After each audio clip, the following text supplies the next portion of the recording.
Sir আপনি বিভিন্ন কারণ বলেন হিপ জয়েন্টের ব্যথা নিয়ে, তো সাধারণ মানুষের ক্ষেত্রে দেখা যায় যে অনেকেই ধারণা করে তার বয়সের কারণে কিন্তু হিপ জয়েন্টে মূলত ব্যথাটা হচ্ছে। জি তো এটা কি বয়সের কারণেই হয় নাকি তরুণরাও এই সমস্যায় ভুগে থাকে, কোনটি আসলে হয়? জি, তরুণরাও ভুগতে পারে। ডিজিজ অনুযায়ী এটা বয়স ভেদে হিপ জয়েন্টের পেইনটা হয়।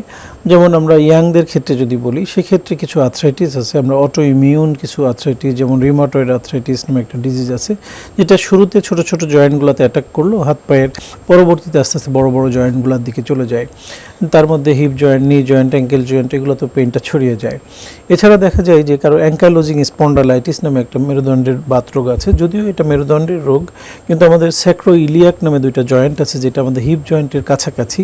তো ওইখানে মূলত প্রথম পেইনটা শুরু হয়, পরবর্তীতে তার অ্যাসোসিয়েটেড পেইনগুলো বিভিন্ন জয়েন্টে ছড়িয়ে পড়ে, সেক্ষেত্রে হিপ জয়েন্টে পেইন হয়।